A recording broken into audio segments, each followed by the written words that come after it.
भारत में नए मरीज 2.2 लाख क्रोनिक किडनी फेलियर हैं, लेकिन प्रत्यारोपण 7,000 मामलों में ही होता है। ये जानकारी डॉक्टर प्रियदर्शी रंजन ने प्रेस कॉन्फ्रेंस कर प्रेस क्लब चंडीगढ़ में पत्रकारों को दी। चंडीगढ़ से विशाल मोता की रिपोर्ट।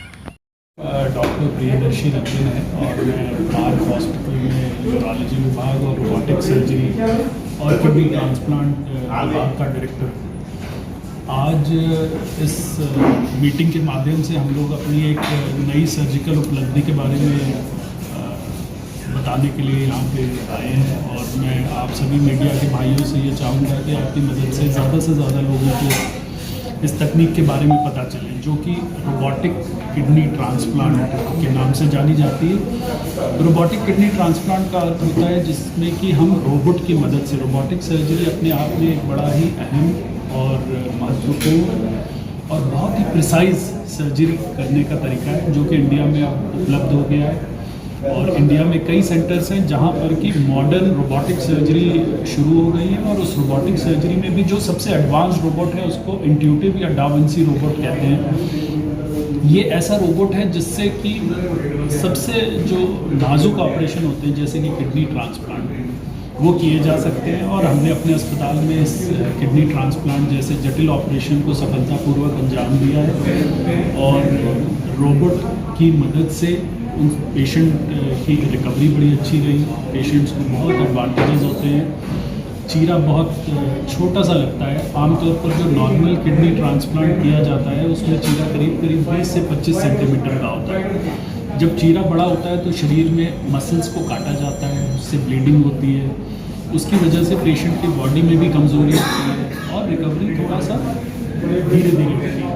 जब रोबोट से हम ऑपरेशन करते हैं तो रोबोटिक ट्रांसप्लांट में करीब 7 सेंटीमीटर स्माइल जितना, इसीलिए इसको स्माइलिंग ट्रांसप्लांट भी कहता हूँ मैं, या स्मार्ट ट्रांसप्लांट भी कहता हूँ, scarless magnified advance robotic transplant. So smiling transplant का अर्थ होता है कि इसमें मरीज़ को हम लोग स्माइल करते हुए देखें, और इसका दूसरा अर्थ ये है कि इसमें स्माइल जितना बड़ा इंसिजन लगता है जिससे कि किडनी को हम लोग शरीर के अंदर डाल देते हैं और बड़े ही सूक्ष्म धागों से रोबोट की मदद से उसकी एनास्मोसिस कर दी जाती है। तो इससे रिकवरी बड़ी अच्छी हो जाती है और पेशेंट का कंफर्ट बहुत अच्छा होता है। जैसा कि आप लोग जानते होंगे कि किडनी ट्रांसप्लांट वैसे ही उन लोगों में किया जाता है जो कि किडनी फेलियर जैसी गंभीर बीमारी से जूझ रहे हैं। कई मरीज़ डायलिसिस भी होते हैं, कई मरीज़ बिल्कुल मृत्यु की कगार पर होते हैं, आईसीयू में एडमिटेड होते हैं। ऐसे मरीजों में रोबोटिक किडनी ट्रांसप्लांट एक वरदान की तरह है और हम सभी पूरी सर्जिकल टीम, अस्पताल के सारे स्टाफ हम लोग बहुत उत्साहित हैं और प्रोत्साहित हैं इस नई टेक्निक को शुरू करके, और हमें बड़ी खुशी है कि हमारे मरीज़ अच्छे हो रहे हैं और इसकी रिकवरी देख के और भी खुशी मिलती है।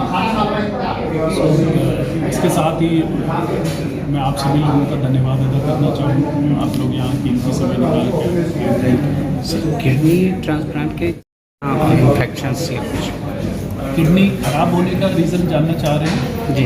तो किडनी खराब होने के करीब 4-5 प्रमुख कारण हैं। सबसे इम्पॉर्टेंट है डायबिटीज़ और हाइपरटेंशन। ये दो बीमारियां हैं जो कि लगभग 60 to 70% अडल्ट में किडनी खराब करती हैं। इसके अलावा कुछ एक बीमारियां हैं जो कि यंगर लोगों में होती हैं, जैसे कि ऑटोइम्यून डिजीज़ है, IgA नेफ्रोपैथी है, या फिर सिस्टमिक लूपस नेफ्राइटिस है, या आजकल के युवा प्रोटीन पाउडर का सेवन बहुत करते हैं, जिम जाते हैं, they take a lot of protein powders, उससे भी बहुत सी किडनीज खराब हो जाती हैं। तो युवाओं में ये कारण है। इसके अलावा कुछ आनुवांशिक या जेनेटिक कारण होते हैं, जैसे कि पॉलीसिस्टिक किडनी डिजीज़ है, या कई लोगों में स्टोन बहुत ज़्यादा बनते हैं। किडनी के स्टोन जो नेग्लेक्ट हो जाते हैं उसकी वजह से किडनी खराब हो जाती है। तो ये सारे मरीजों में लगभग ट्रांसप्लांट हो जाता है। किडनी ट्रांसप्लांट में कितना एक्सपेंसेस आता है? एक normal open transplant, open surgery द्वारा अगर ट्रेडिशनल विधि से ऑपरेशन किया जाए तो करीब 7-8 लाख रुपए का खर्च आता है। जब रोबोट की मदद से किडनी ट्रांसप्लांट करते हैं तो करीब 2-2.25 लाख 2.5 लाख रुपए एक्स्ट्रा खर्च आता है। एक्स्ट्रा। तो क्या ये आयुष्मान के साथ भी कुछ हेल्प है पेशेंट को या ज़रूर आयुष्मान में जो भी प्रोसीजर्स डिस्क्राइब हैं उनमें ज़रूर वो है। ये हॉस्पिटल की पॉलिसी है का? और पॉलिसी के बारे में आशीष जी जो हमारे सीएम साहब हैं अभी आपको वो इसके बारे में बता देंगे, बट आयुष्मान के मरीज हम लोग अभी कर रहे हैं। तो प्रिकॉशन ये है कि ट्रांसप्लांट के बाद किडनी डिजीजेस किडनी डिजीज़ के लिए प्रिकॉशन ये है कि आप हेल्दी लाइफस्टाइल अपनाएं। आप अपना ब्लड शुगर, किडनी में होने वाली जो भी इंसल्ट्स हैं, इंसल्ट का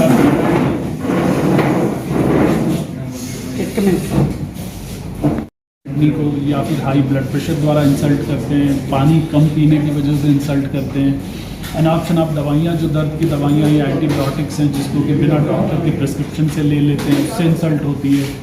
प्रोटीन पाउडर या कई ऐसे आजकल खाद्य पदार्थ हम लोग खा रहे हैं जिनमें कि अलग अलग प्रिजर्वेटिव्स हैं, अलग अलग तरीके के केमिकल्स हैं, उससे किडनी डैमेज होती है। तो अगर इन सब चीज़ों को थोड़ा सा हम बच के रहें और एक हेल्दी अडेप्टिव लाइफस्टाइल में रखें तो सर इसमें डाइट क्या क्या लेनी चाहिए किडनी के? किडनी डिजीज़ होने पे पोटेशियम कम रखना चाहिए, प्रोटीन की मात्रा कम रखनी चाहिए। Thank you.